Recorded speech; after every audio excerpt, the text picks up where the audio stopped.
I understand like if you're not wearing pants or something, or you like need to get up and you're not wearing pants, you should probably turn your video off at that point.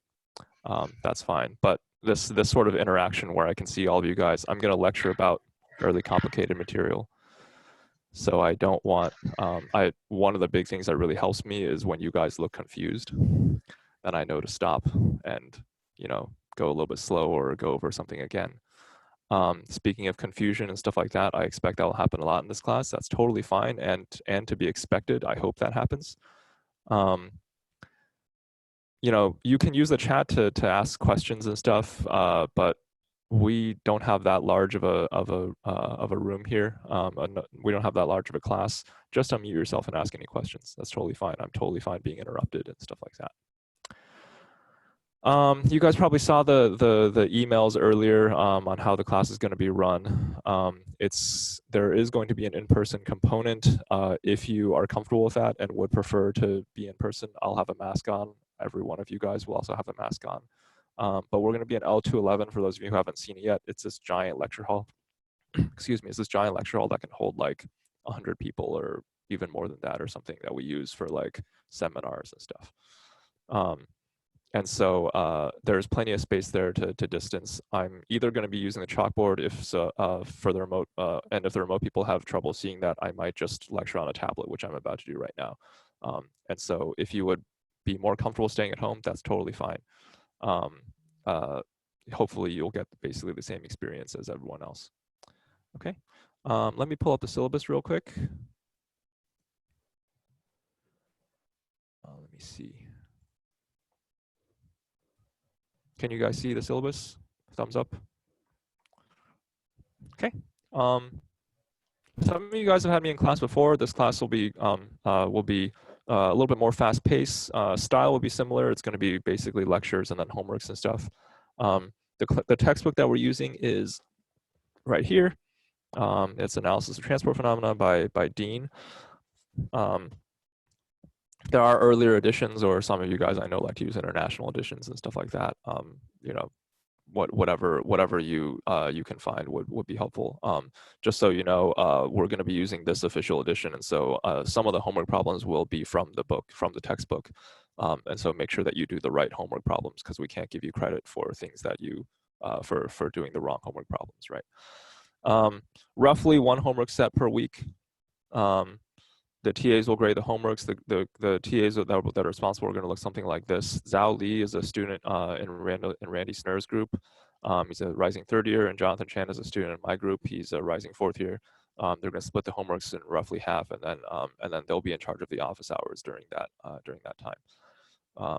Roughly one homework a week. We're not going to have any late homework assignments, but we totally understand if you miss one, and so we're going to drop your lowest homework score from your grade. And the homework is actually a relatively small fraction of your grade. It's only 30%. The biggest determination of your grade is going to be the exams. Okay. As far as office hours go, I know that in the catalog it's currently listed. The class is currently listed Monday, Wednesday, Fridays at 3 p.m.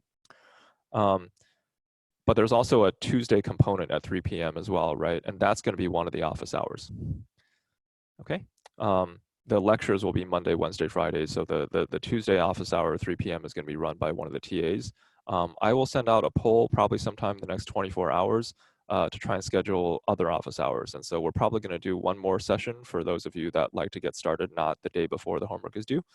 Probably we're going to target something like late in the week, maybe Friday, or maybe like late in the weekend or something like that for the other office hour session run by the TA. And then I'll have a session as well.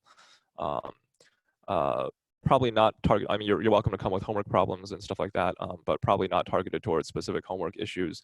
More targeted towards like general. How is the class going? Do you understand these concepts? What do I need to emphasize more and stuff like that. Normally, this class is actually a 4-day-a-week class. We've condensed it a little bit into a 3-day-a-week class, and there were other things that we were able to eliminate. And so it should be essentially the same experience as what it has been in previous years.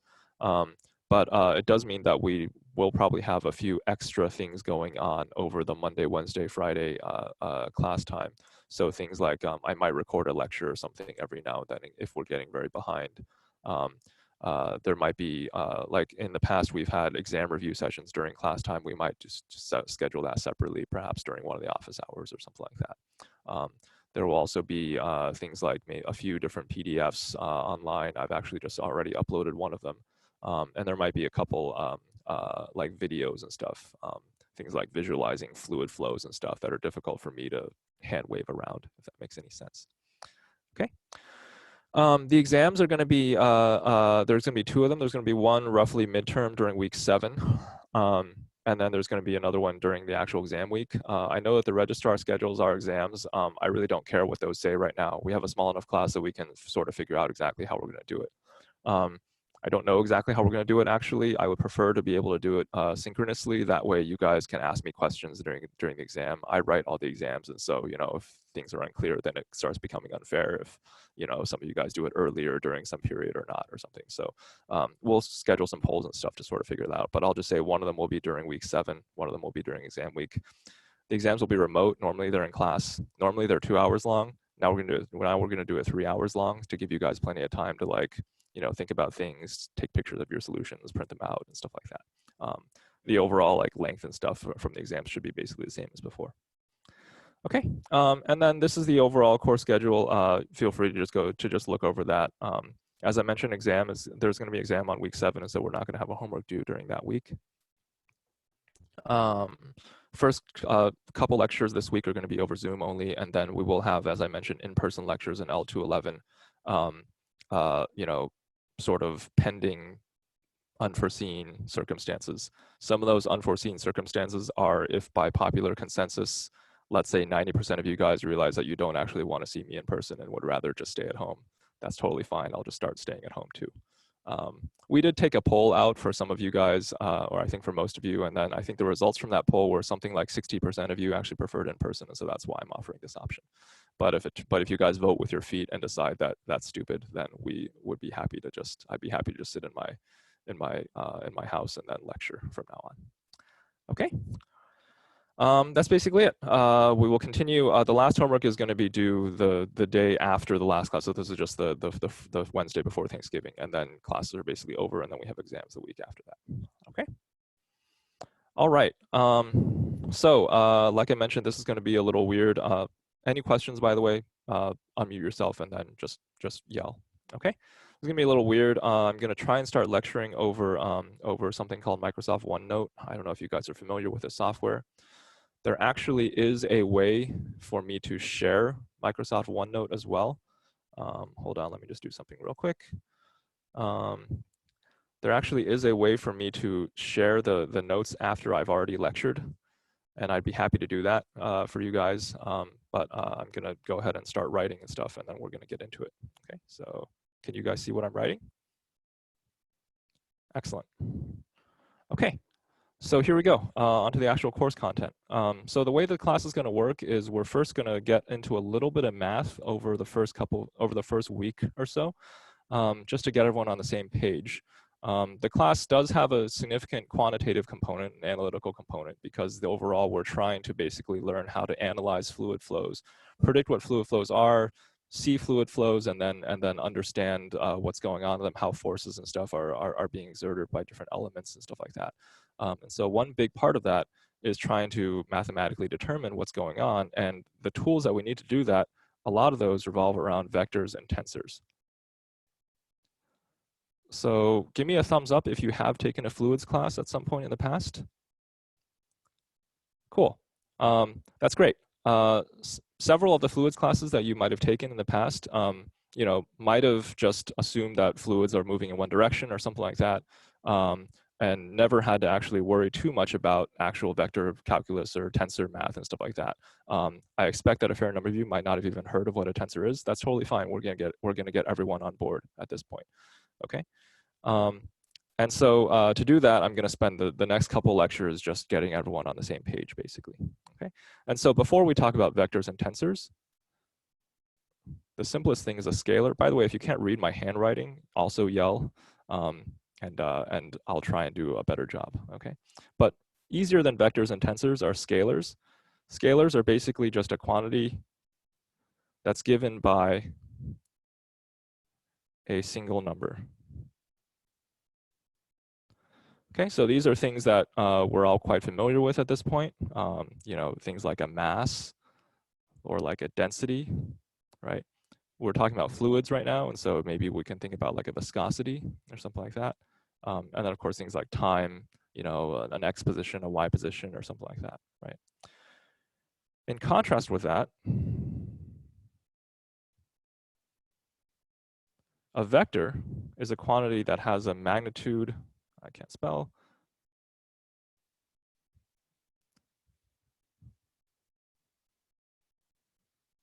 with a magnitude and a direction. Okay. And so, for example, we're going to draw axes here. I'm going to call these axes for most of this class axis 1, axis 2, and axis 3. Okay, if we just have a random vector, let's say it's this, we'll call that A. All the vectors in this class are going to be underlined. Okay, and then there are cases where it's not going to be underlined, and I'll explain what that means in a second. That'll come up really quickly. But yeah, it has a magnitude and a direction. Notice how it does not have a position. So I could have taken this vector. And then so one thing that's a little different with virtual is I can't point to it, and then I can't point to what I'm trying to like. Can you guys see this cursor right here? Sort of. Okay, maybe that works. So I could have drawn this vector at the origin. I could have drawn just basically anywhere. It doesn't matter what the position is, right? Now, the position of something could be a vector. That's just a vector connecting the origin to whatever position, right? But just any arbitrary vector, it has a magnitude and a direction, but it doesn't have a position, so it doesn't matter where I draw it, right? Often it makes sense to define this vector in terms of components. So I'm drawing 3 vectors that are parallel to the 3 axes here, and I'm going to call this vector right here E1. This is going to be E2 and E3, because those are unit vectors, okay? So unit vectors are E1, E2, and E3, okay? In other sources, you might have seen them elsewhere. You might call them something like I, J, and K, I think, right? Maybe you guys have seen those in the past. Other things you might have seen are things like X, Y, whoops, pen is not great, sorry, X, Y, and Z hat, like that, right? Those are all fine. It's just in the class, there are actually reasons why it makes sense for us to call it E1, E2, and E3, okay? And the reason why we do this is because then we can define our vector as a linear combination of these components, or of these unit vectors, where it has an A1, A2, and A3, and then you multiply them like so, okay? And an even easier way to write this is just by using sums, like that, okay? All right, so now I'm going to introduce a concept that we're going to use basically throughout the rest of this class. And that's a concept called index notation.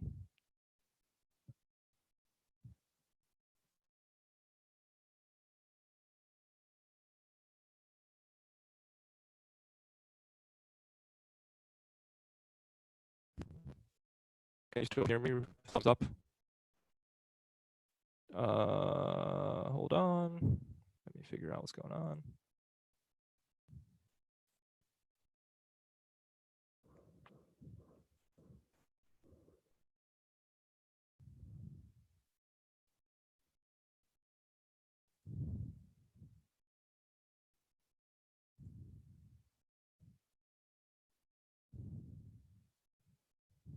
Hello? Sorry.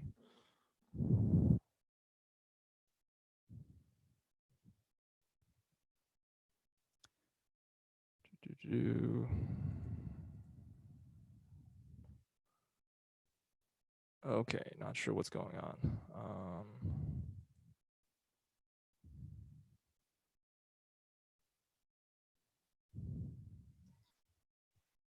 We can still see the OneNote on our side.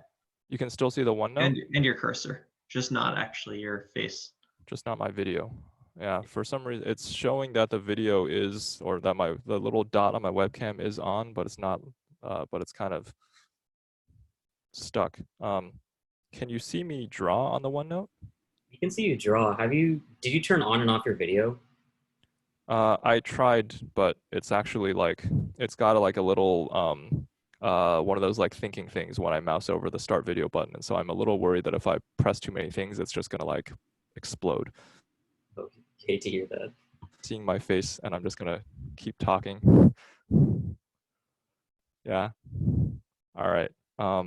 We're gonna see how this goes, and hopefully this won't happen in the future. Okay.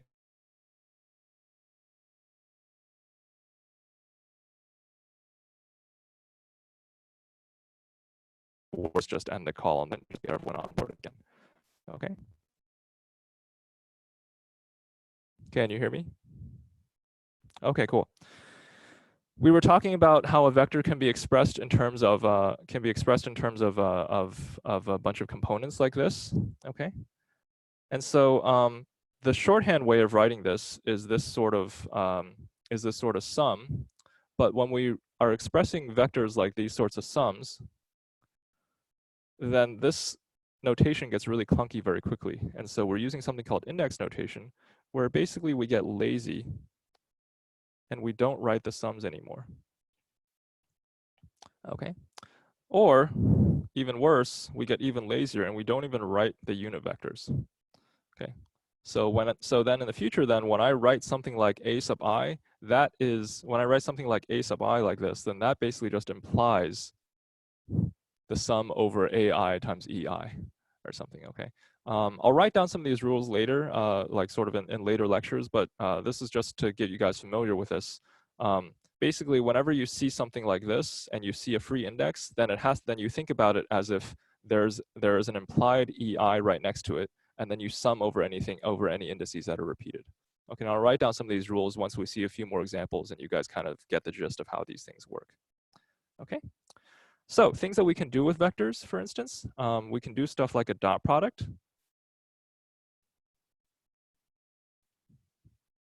Okay, another way of calling this is a scalar product. Or sometimes it's called an inner product.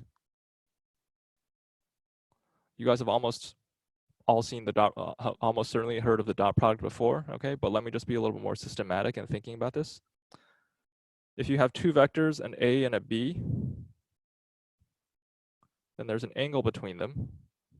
And the dot product is just defined A dot B as their two magnitudes. So when I write a vector like this and I forget the underline, that could mean that I just forgot the underline, but it can also, but it usually just means the magnitude of that vector, okay? Times the cosine of theta. As I mentioned, without the underline just means the magnitude, and that's just defined as the square root of A dot A. Okay, dot product has several properties. One of them is that it's commutative. So what that means is that A dot B is equal to B dot A. And also it's distributive. So what that means is that if you have three vectors, an A, a B, and a C,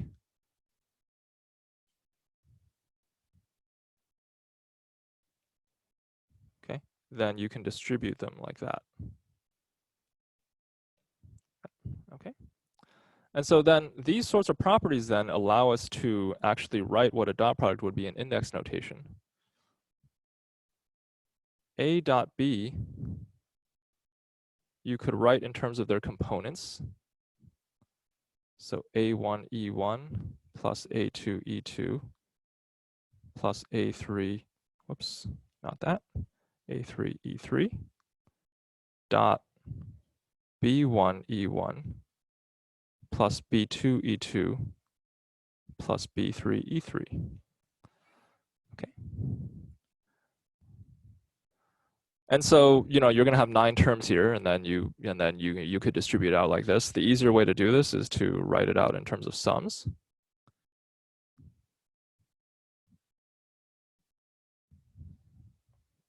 Sorry.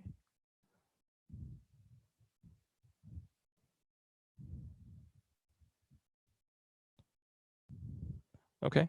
Notice how these I'm using an I and a J, and hopefully you can determine what I'm writing when I'm writing, what the difference between an I and J when I write this is. Although my handwriting is not always the best. You can use whatever indices that you want, right? So I could have, instead of calling this I and J, I could have called this I and K or J and K or M and N or whatever, right? And different authors like to use different things, okay? And so if I were to actually multiply this out in terms of the sum, then I could do this pretty compactly in sum form.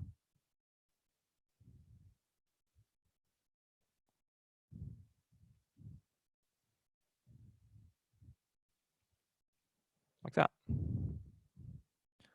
right? And we know how to dot two unit vectors in general, right? We know that unit vectors are orthogonal.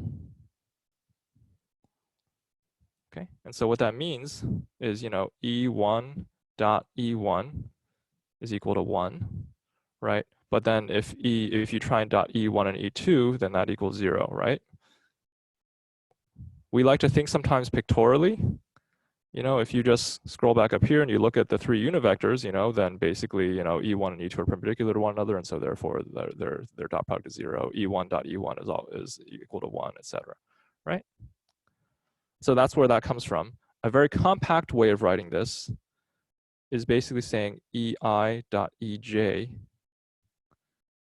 is equal to delta IJ. Okay. And delta IJ is a special, let me write this better with better handwriting so you guys can look this up if necessary. Delta IJ is a special term called the Kronecker delta. Okay. And it's actually a really simple idea. All it really says is that for two indices I and J, it's equal to 1 if I is equal to J, and it's equal to 0 if I is not equal to J. Okay? And so then what that means is, because EI dot EJ is equal to the Kronecker delta, then we can continue in what the dot product actually is. That means A dot B is equal to sum of over I and over J of AI BJ delta IJ, like that. AI BJ delta IJ. Okay? Fairly straightforward, right? I have hopefully not broken a lot of new ground. Several of you might not have seen what the Kronecker delta actually is, but all of this seems fairly straightforward at this point, right? A simpler way of writing this in index notation is if you actually do the sums, you might realize that this term, or that this expression right here is actually just equal to this, right? Nod your head if you agree. Shake your head if you disagree, and let's say tilt your head if you're confused. Okay. Cool. I saw a couple head tilts, and so let me just go over this real quick, right?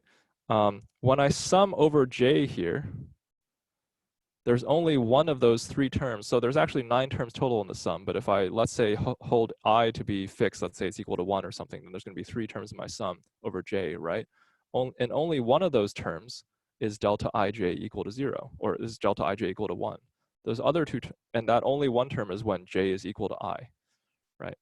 Another way of thinking about this is when I double sum over here, I'm going to have 9 terms because I and J both go from 1, 2, and 3, right? But the Kronecker delta says that only 3 of those 9 terms are going to be non-zero. That's where delta IJ is equal to 1, and so then my final sum is going to have 3 terms in it. Okay, so this is kind of a nice little rule that you can do when you have Kronecker deltas like this. It basically lets you eliminate one of the indices. And then in index notation, as I mentioned, I hate writing sums and everything in index notation, and so I just write AI, B, I, like that. Okay. And the implication, or the implied sum here, is basically just over the repeated index. There's 2 i's here, and so what that basically means is that I'm going to sum over I, and that's implied. Okay. Cool. That's generally how dot products work. It doesn't look that complicated now, but once we start throwing in different operations and then like gradients and stuff like that, then it gets a little bit more complicated in the future. Okay.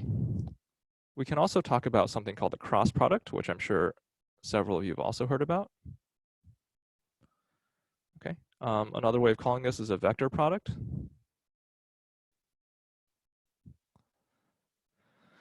Here then, if you have, if you have two vectors, an A and a B, like that, again, they have an angle between them called theta. The cross product is basically a vector that's perpendicular to both A and B. Okay, let me write that down. A cross B is a vector that's perpendicular to the plane of A and B. Okay, the magnitude of that vector is AB sine theta. Okay, just like above with a dot product, the cross product is also distributive. Okay, so that means again that A cross B plus C is equal to A cross B plus A cross C. The cross product is not commutative. It's actually anti-commutative. Okay, so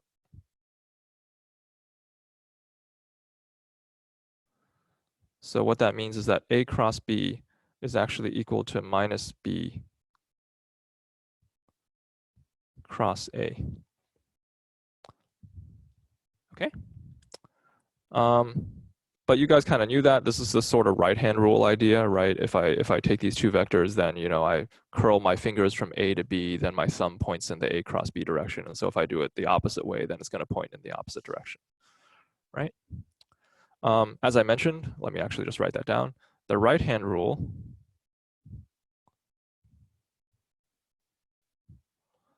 basically says that E1 cross E2 is equal to E3. To help you guys visualize that, let me scroll back up to this unit vector sort of thing, and you can see how E1 cross E2 is equal to E3, right? By analogy, also E2 cross E3 is equal to E1 and stuff like that. That also means that, for instance, E2 cross E1 is equal to negative E3. Is equal to negative E3. It also means, by this sort of AB sine theta sort of thing, that E1 cross E1 is equal to 0, right? Oh, I guess 0 vector. Okay, so again, I don't think I'm breaking any new ground here. Most of you guys have seen what a cross product is.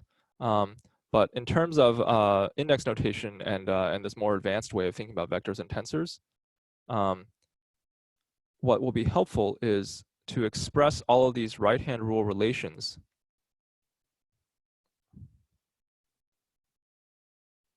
in terms of, sorry, I can't write.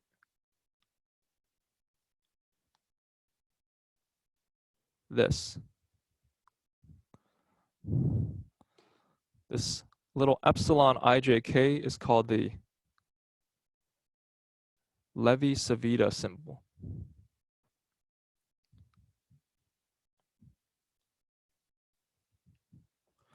Okay, it has a special rule. It's kind of like how the Kronecker delta, it's equal to 0 if I does not equal j, and then is equal to 1 if not. This has also special rules and associated with it. Epsilon ijk is equal to 0. Let me make this bigger. 0 if I is equal to j, j is equal to k, or I is equal to k. Okay, it's equal to 1 in only 3 cases. If ijk is equal to 1, 2, 3,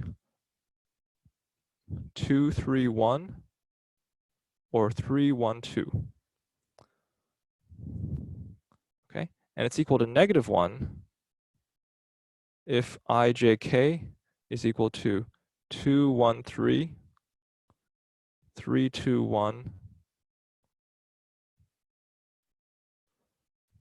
or 1, 3, 2. Okay. Another way of calling this is called a permutation symbol.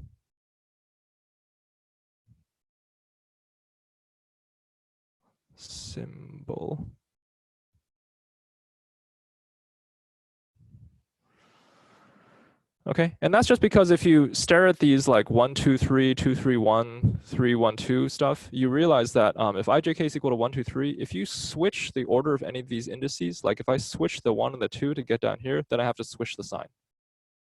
Okay, so if I basically permute anything, then I switch the sign. If I switch the 1 and 2 here, I get 2, 1, 3, then I go back. If I go from 1 to, if I switch 1 and 3, then I go back to +1, and then vice versa and stuff like that, right? And then if you go home and then you sort of figure out in this case, for instance, if I want to look at what's the cross product of E1 and E2, then in this case, I is equal to 1 and J is equal to 2. Okay, and then I sum over K, right? And so my K, if my K is equal to 1, then I have, so let me just do that real quick. I is equal to 1, J is equal to 2, like that, right? Then if my K is equal to 1, then I have 1, 2, 1, and so then my epsilon ijk is equal to 0, right? Because if K is equal to 1, then that means epsilon is equal to 0, right? If K is equal to 2, then epsilon is equal to, again, J is equal to K here. J is equal to K here, and so this means epsilon is equal to 0. And now if K is equal to 3, right, then that means that what I have is 1, 2, 3, and so then epsilon is equal to 1. Okay, and so therefore, E1 cross E2 is equal to E3. Does that kind of make sense? Okay. Now this is just, again, a very clunky and long-winded way of writing the right-hand rule. Okay. And so what that means then, let me actually, if you guys have gotten this down, this is just a sort of a clunky example. So let me go ahead and erase that. Okay. What that means is, if I wanted to look at what any two vectors are, then the correct way of writing this is, well, again, I can think about it in terms of basically, A1, E1 plus A2, E2. Sorry, my 2 looks like a 3 plus A3, E3 cross B1, E1 plus B2, E2 plus B3, E3. Okay. Another way of combining all of this in the similar fashion as I did for the dot product earlier then is this.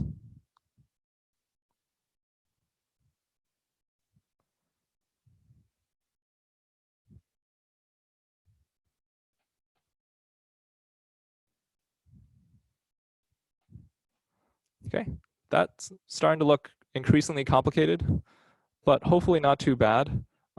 You can maybe see how, like, the AJ comes from, or the AJ here comes from this bit right here, and the BK comes from this bit right here. But again, I'm summing over all these, the J and the K, and then when I take my EJ and my EK and I cross them together, then I get something like an EI, and that's where the epsilon ijk comes from. Okay. If I actually do multiply this out, what you'll find is that I'm going to get 6 terms in my sum, actually, because in my Levi-Civita symbol right here, there are 27 possible terms. 3 cubed is 27, right? But then there are actually only 6 of those terms is non-zero, okay? And those 6 terms look something like this.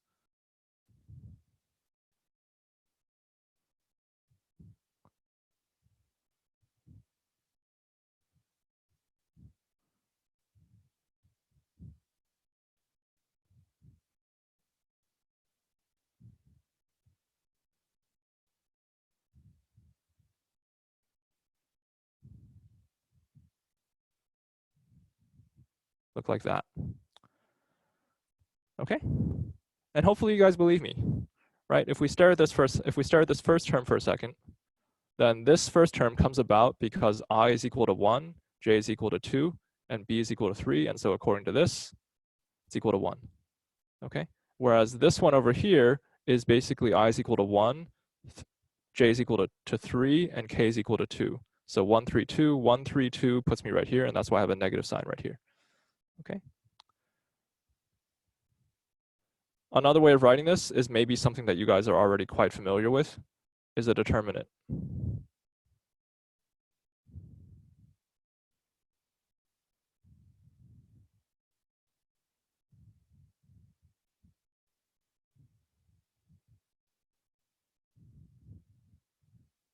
Right? This is just a matrix determinant. Okay? And so maybe you guys are kind of staring at me and being like, well, Mitchell, this is kind of dumb. Why did you just spend all this time talking about this stuff? We already know all of this, right? Well, just in index notation, for instance, it's helpful to be able to write out all of these things because we're going to do things like, you know, take two things and then cross product them and then dot product them and stuff like that. And these things actually help a lot with that. For instance, in index notation, if I wanted to express the cross product of two vectors a and b, then the right way of writing that is this.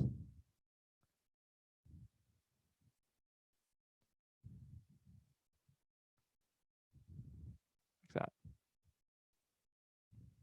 Okay. And maybe you guys can see that immediately from up here, right? This that I wrote down here is basically just this expression up here, but with all the sums gone. Sorry, I forgot to underline right here. Forgot to put in that underline. Is basically just all the sums are gone and all the unit vectors are removed. Okay, but then when you see an expression like this, then what's implied is that, well, I have two indices right here, two j's, and so I'm summing over that. I have two indices k over here, and so I'm summing over that. I have no other I right here, and so that means that this I is paired with an implied EI, and then I sum over that as well. Did someone raise their hand? Don't raise your hand, just unmute yourself and start screaming at me. Go ahead. Okay. I just had a question about how you're interchanging the number, like the subscripts 1, 2, and 3 with J and K in the triple summation. Okay, yeah, of course. Oh, was that the question? What? Yeah. Okay, well, so what are you, what line specifically are you talking about? Am I mousing over the correct place? One up. One up, right here, right? How A adopts the J subscript and B adopts the K subscript.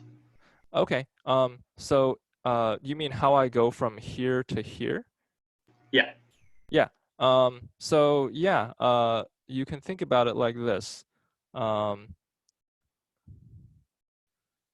Right here, this epsilon ijk is kind of like, I guess another way that I could have written this guy right here, which would be equivalent, is epsilon is summing over I, summing over j, and summing over k of ai bj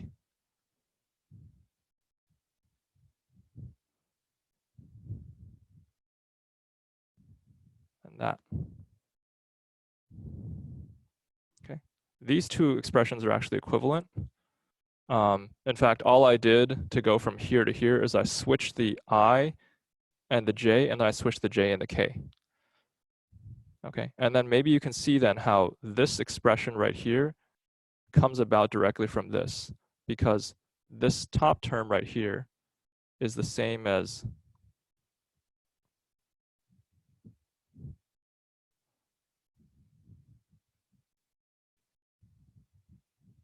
that. Okay, and then when I cross EI and EJ, then I get EK. Like this. Or I get, when I cross EI and EJ, then I get sum over epsilon ijk of EK. Like that. Okay. And then it'll take you a second, but like, you know, after the lecture or something, and then I'd be happy to chat with you a little bit later as well. You can maybe see how these two expressions here are equivalent. Okay. Great, thank you.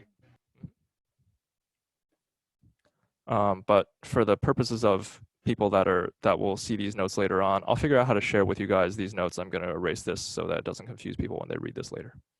Okay. All right. So that's the cross product. Let me just give you a quick example.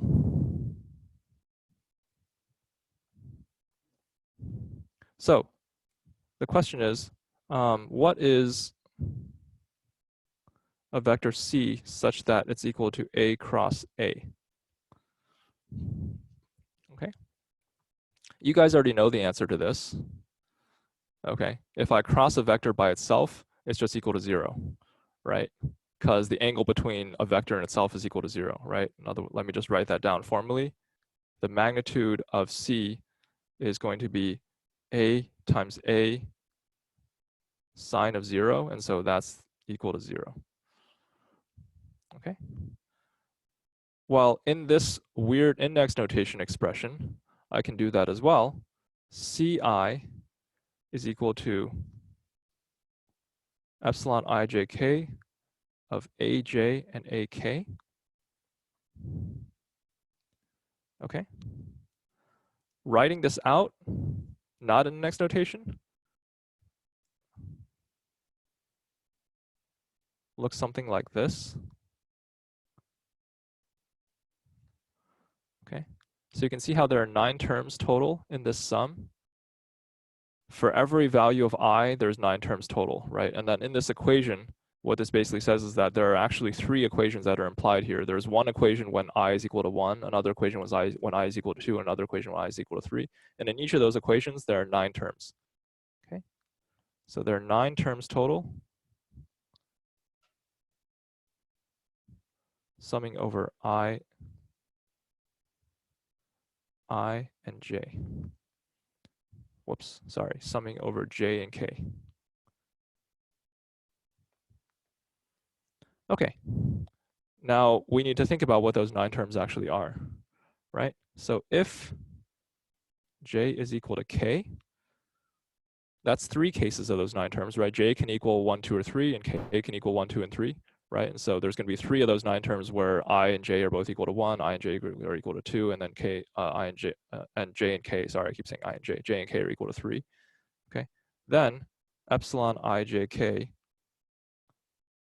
is equal to 0, right? Because of the definition of epsilon up here. If I is equal to J, or J is equal to K, or I is equal to K, then epsilon ijk is equal to 0, right? Now, if J does not equal K, okay, then that means we're going to have a term in there, for instance, that looks like this.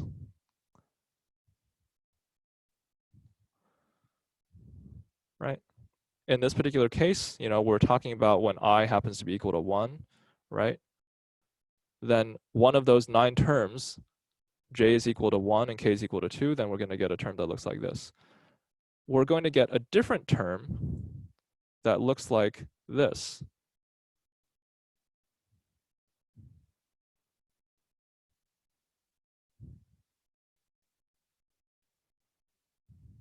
Oops, not A21, sorry.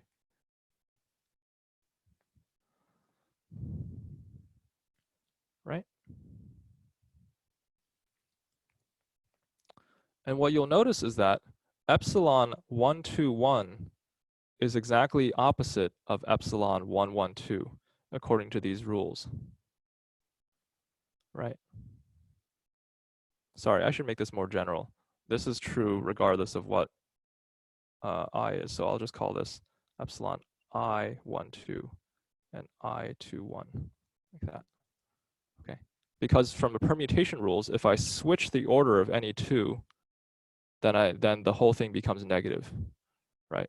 And so these 2 terms are exactly the opposite of one another, because wherever epsilon I12 is something, then epsilon I21 is going to be the negative of that. Okay, and then of course, by multiplication, A1 times A2 is equal to A2 times A1. And so if I add these 2 terms together in my sum, I have to add them together, right? Then I get 0. Okay, so this up here gives me 3 terms. Okay, and this down here gives me 6 terms that are paired. that becomes 3 pairs that add to 0. Okay. And so then that means my overall sum over 9 terms,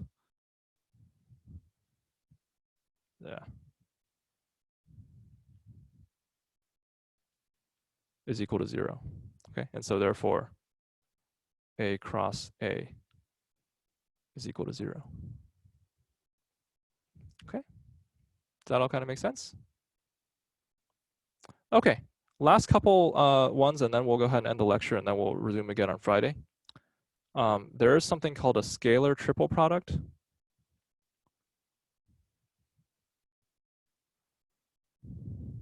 Okay, what that says is basically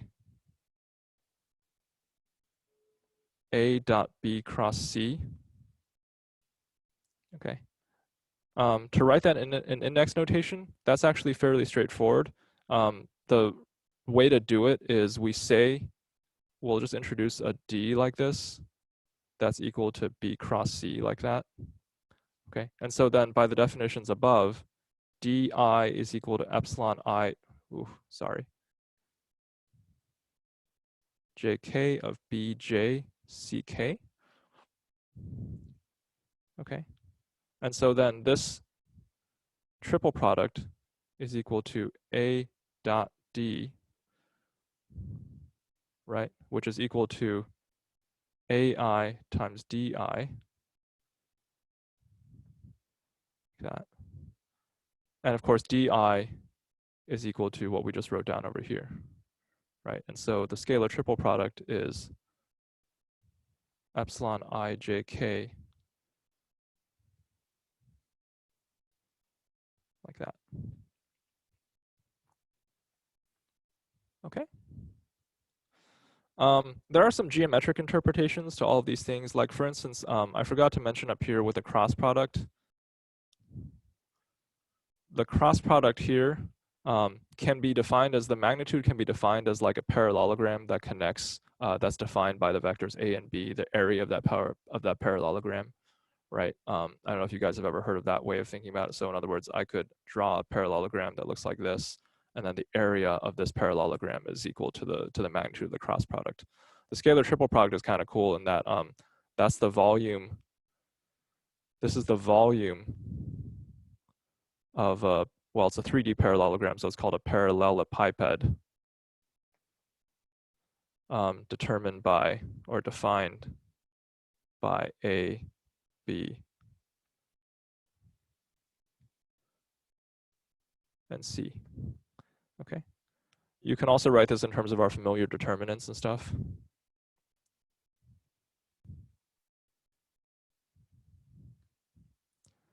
A1, A2, and A3, B1, B2, and B3, and C1, C2, and C3. Okay. Last one that we'll talk about today then is a vector triple product.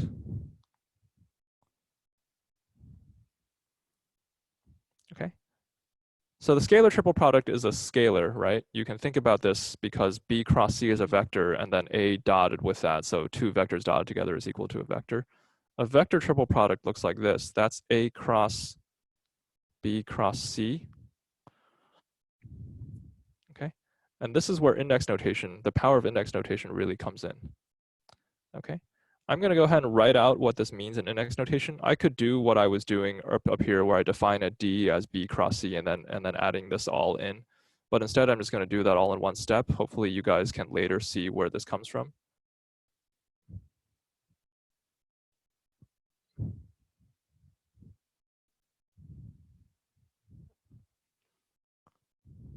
Okay, that's the index notation definition of this.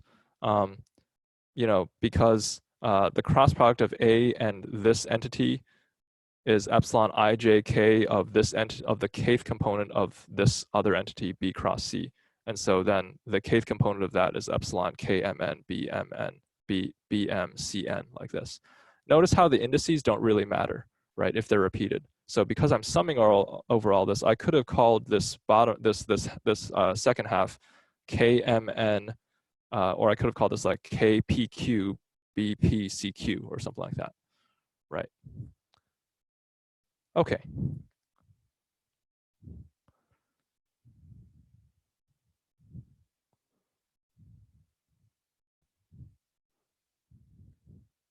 I'm just basically slightly rewriting this.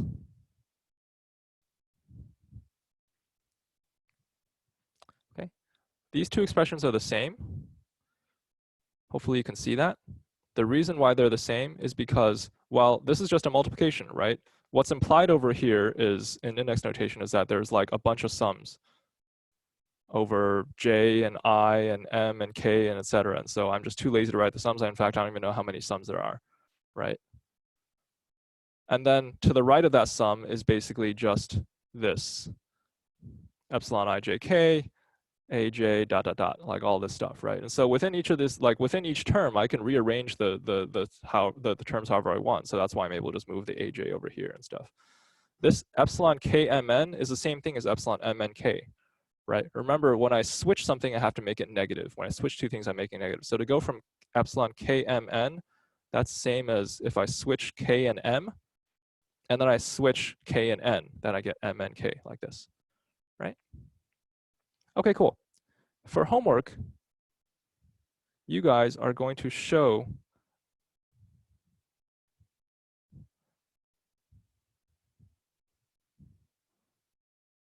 this,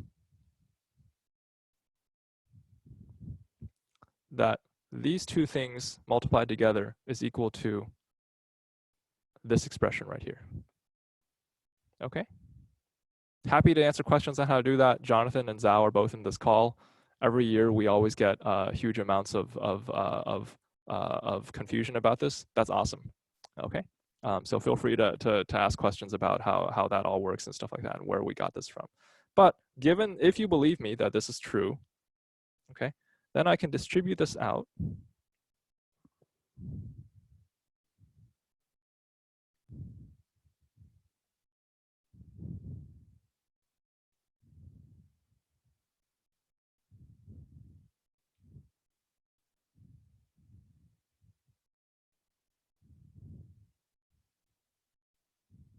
Like that. Okay. And then I can use the nice rules of summing over Kronecker deltas to eliminate some of these indices, right? This is the same rule as what we saw up here. Now up here, none of you guys gave me any trouble, or none of you guys gave me any complaints when I said, hey, when I sum over, when I do AI, Bj, and then sum over delta ij, then, you know, I can eliminate one of those sums. I can basically just use the Kronecker delta to get rid of one of these and convert the j into an I, right? Now over here, some of you guys might give me some trouble, but that's okay. We can talk about it. Okay. Over here, I can, for instance, use this delta im to turn this b into this bm into a bi. Okay, and I can use this delta jn to turn the cn into a cj. So I get, sorry, a sub j, b sub I, c sub j for this first term. Likewise, for the second term here, I can use this Kronecker delta right here, delta I n, to turn this Cn into a Ci. And then I'm going to turn this Bm into a Bj because I have a delta Jm here. Okay, so I get A sub j, B sub j, C sub I. And now without index notation, okay, this first term right here looks like this.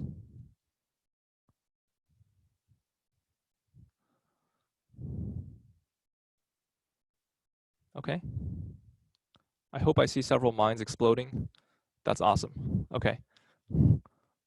Because what I have here is A sub j and times C sub j, aj cj is just the dot product. Remember, I'm summing over j here, right? And then I have this bi out here that's free. There's an implied ei in there that I'm summing over. And so what this means is the vector B times the scalar that's defined by A dot C. Okay, and then the other term here is C times the vector, or times the scalar defined by A dot B. Because again, AJ, BJ gives me the dot product here, and then I have a C here. Okay, and again, this is the vector triple product. So this is where index notation actually comes in, and comes in handy really well, because we're actually going to use this sort of relationship a lot when we start deriving things in fluids and stuff, with actual fluid flows and stuff. You can imagine if one of these is like the velocity vector or something like that. Okay, and again, the key that's missing is this step right here, but that's like homework problem number 3 or whatever. I don't remember exactly. Okay. Sorry about the video issues. Hopefully get that fixed at some point. But hope you guys enjoy it. Does someone's hand still raised, or does anyone have any overall questions in this class? How it's going to run, anything that we covered today, or anything at all? Look out for a Canvas announcement sometime later today from me about a poll for office hours. I'll also try and figure out how to share this OneNote notebook that I made with everyone in the class, so that in case you miss something in the notes or something, you can see it. Also, I have been recording. I hope the recording has worked even with this weird bug on Zoom. If so, it will be uploaded to the cloud once Zoom figures out what it's doing. Okay, cool. Pleasure. I'll see you guys on Friday. Thanks.